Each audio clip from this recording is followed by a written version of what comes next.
So this is going to be kind of my first sort of manifesto. Of course, I'm not trying to push a certain ideological belief onto the viewer or any of that stuff.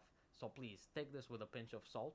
You can interpret it as a 13-year-old trying to form a certain set of philosophical concepts and recording it for himself, but also putting it onto YouTube in case anybody is interested in like a 13-year-old's thoughts for making the world better. So don't take this too seriously.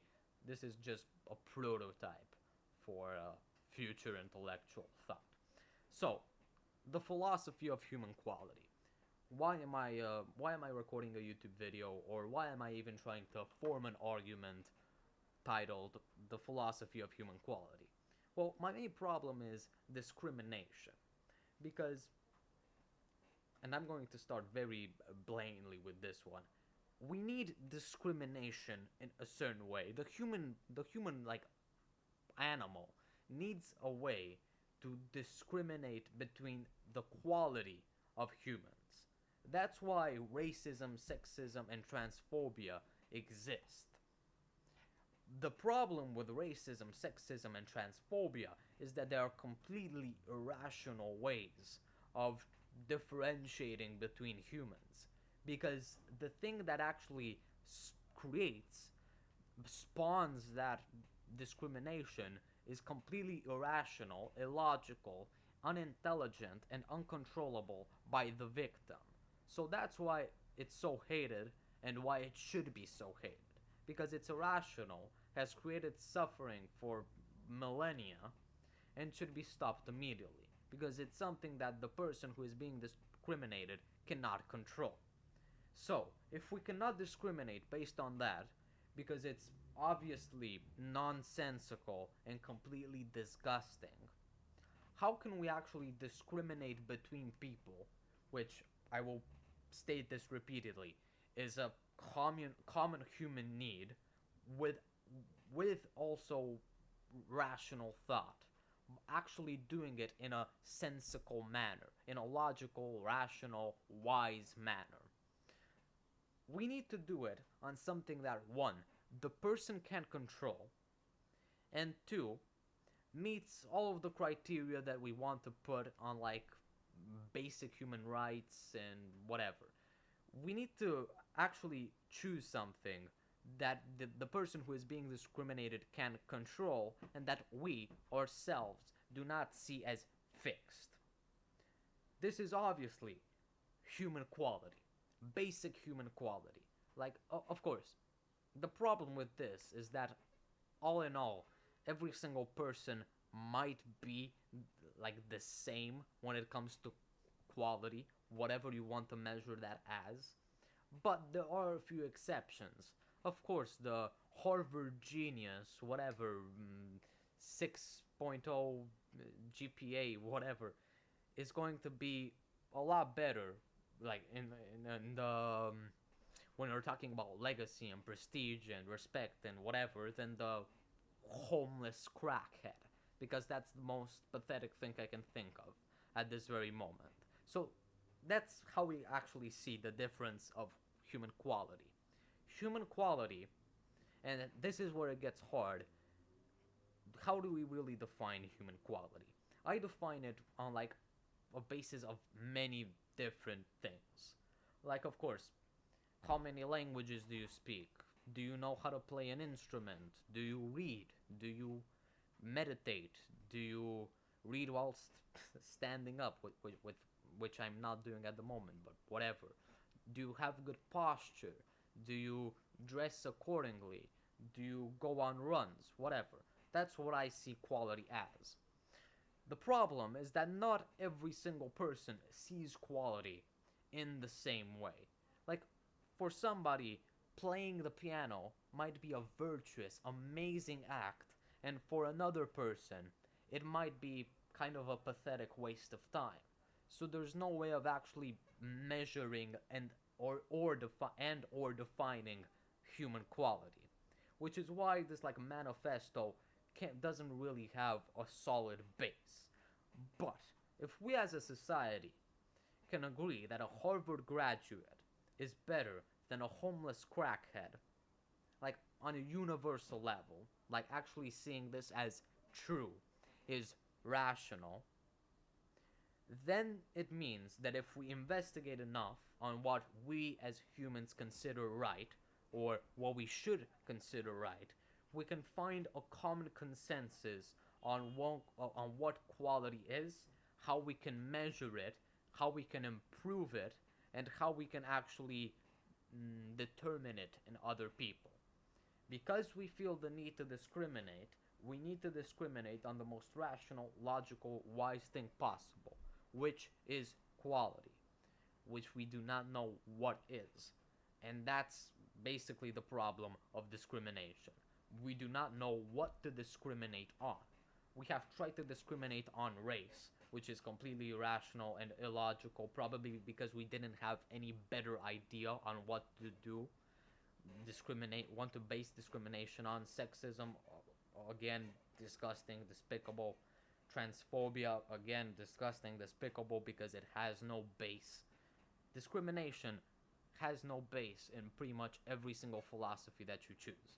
But if we actually choose something, a criteria, in order to discriminate between, to differentiate between people, which is a common human need, then is the moment where the discrimination based on uncontrollable things, despicable things that we, the people who are discriminating, choose to discriminate on, the disgusting things that we choose to discriminate on, that the victims cannot control, the moment where we actually find something rational to base it on is the moment where all of those illogical things kind of fade away, in my opinion.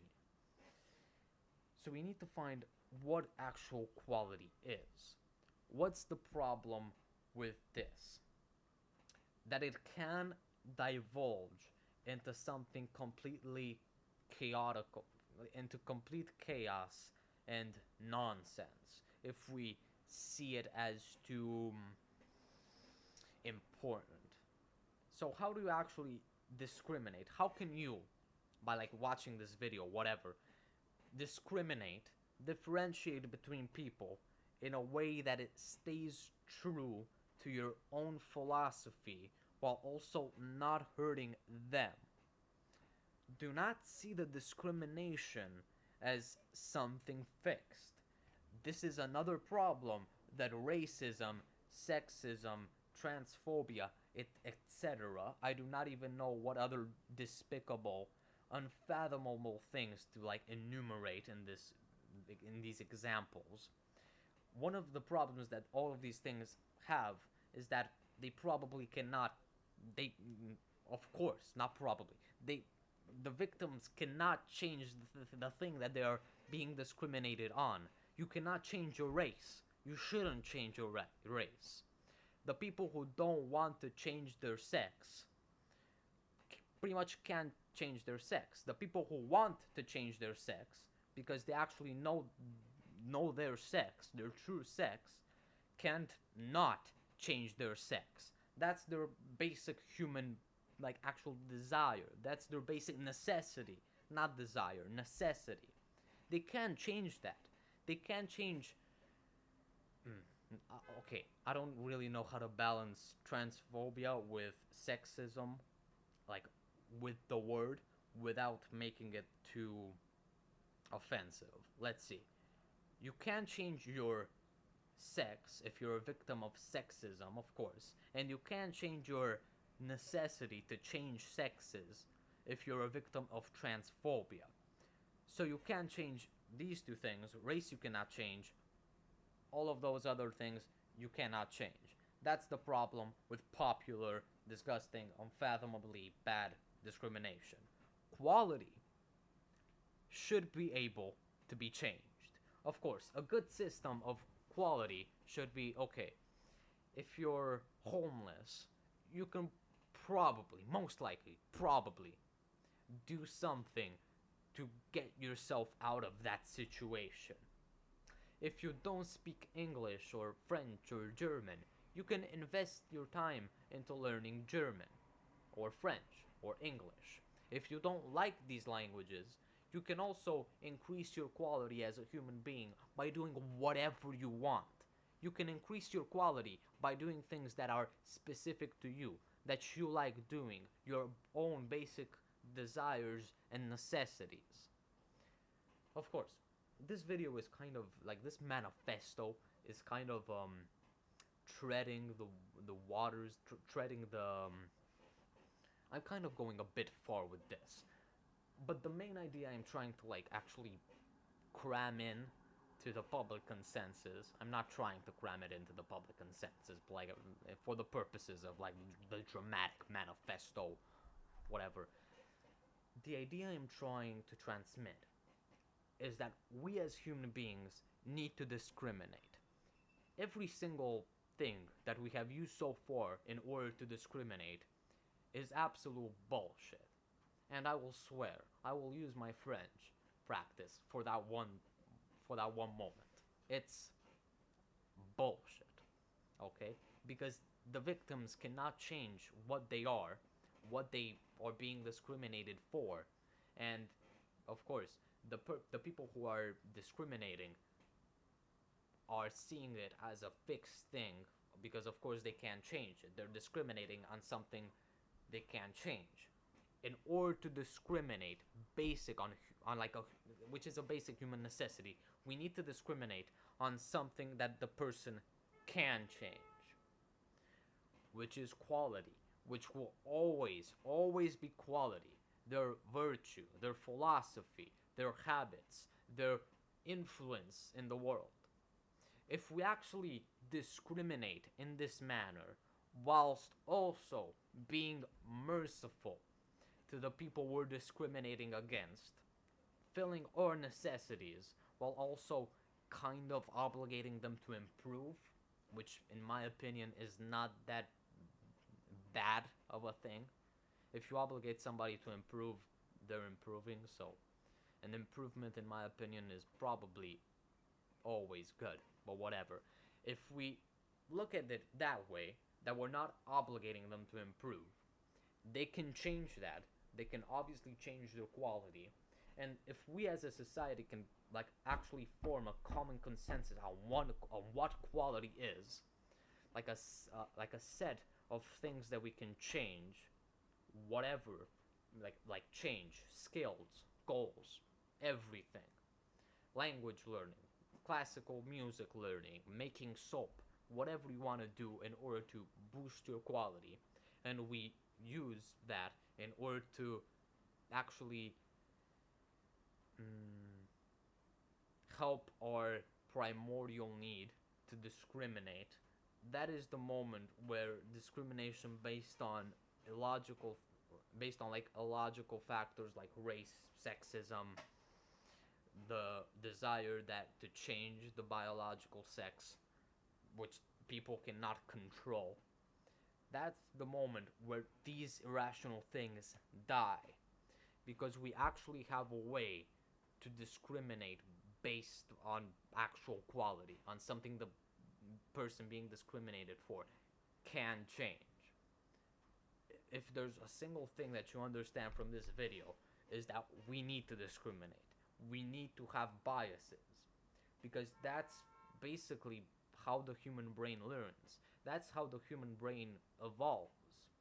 But we can't do it on the irrational, primitive things that we have been doing so far for millennia. We need to change it into something the person being discriminated for, the person being discriminated can change. And in this manner, we discriminate in a way we discriminate, which actually kind of, as I said, helps our desire, but we discriminate in a good fashion on something logical that the person being discriminated for can change. It's the best of both worlds. The only thing we need to like work on together is finding something to discriminate on, something the person can change, which is vaguely stated in this video as quality. But what is quality? That's your homework for next time. I'll see you later.